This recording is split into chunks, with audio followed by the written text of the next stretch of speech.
Welcome to Franchise Empires. Yeah.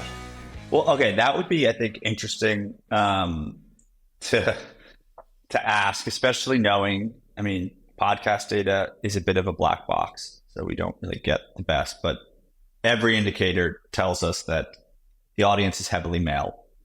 I don't know how many are married and have kids and maybe witnessed, their wife having a baby, but just generally speaking, what do you think some of the challenges of being a mom that like the new mom school really directly addresses? And like you've already mentioned, like, hey, as soon as you have a kid, like you have a loss of freedom.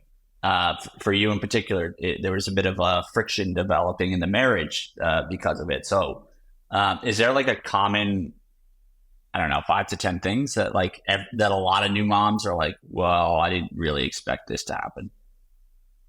Yeah, I mentioned the marriage piece because that's actually probably what the male audience can relate to the most. And, if you think about it, such a huge part of having a new baby is that the mother is typically the primary caretaker who is spending most of the day with their baby on them. So they're getting more physical touch than they've ever gotten in their lives, the woman.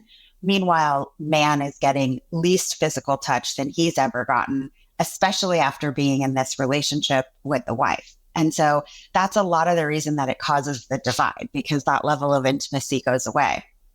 And so as men, your face says it all right now. Yeah. So you're like, I don't think I'm going to go down that path.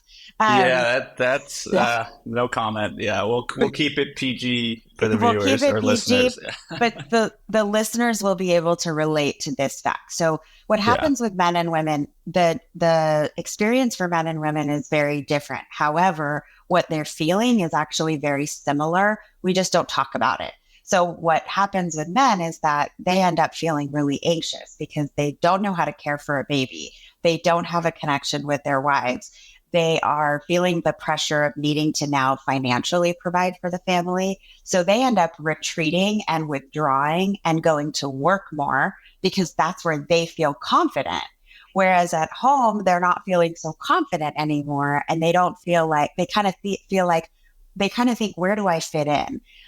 The other piece of that, which is what New Mom School solves, is that when you're in this kind of nuclear family at home and you're husband and wife, or partner and partner, I should say, the partner who isn't the primary caretaker, we call him the secondary caretaker, feels a pressure to emotionally support the primary caretaker because primary caretaker isn't sleeping, isn't in their normal routine of life. They're not going back to work right away. And there's sort of this belief that like the person who's not working should be the one taking care of the baby and waking up at night.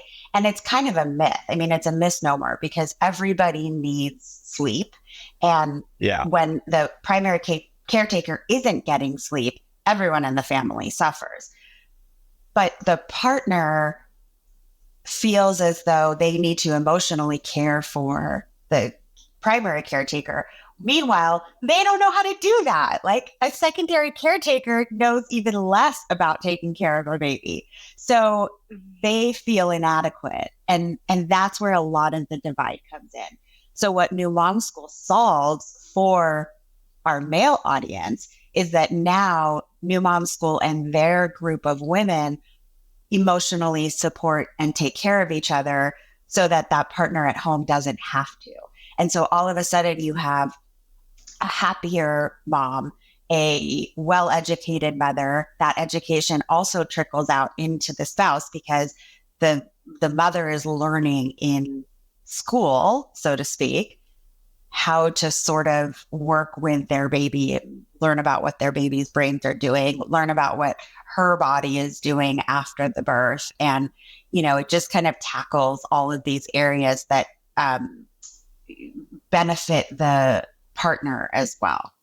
So that's kind of how it benefits the male. Yeah, that's fascinating. I feel like just in hearing you kind of describe like what commonly happens, that I could see like a benefit of being I don't know, student probably isn't the right word, but a customer of sorts of the new mom school. Yeah, you are a student. Is just it's almost like you guys provide like borderline therapy and but psychological explanations of because I'm sure there's a lot of people who are like, I don't know what's happening. I'm feeling a lot of things. My partner's feeling a lot of things. Exactly. Why are things going in a bad direction? You're like, hey, this is why you're feeling that way, probably.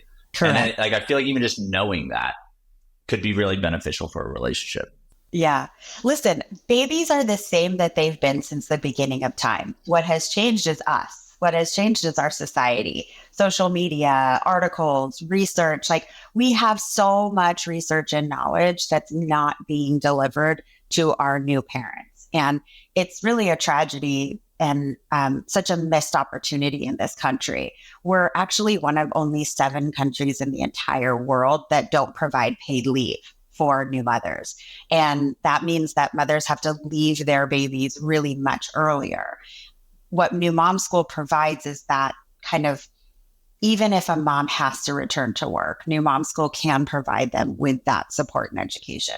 Obviously, there's a lot of things that could change for the better in our country.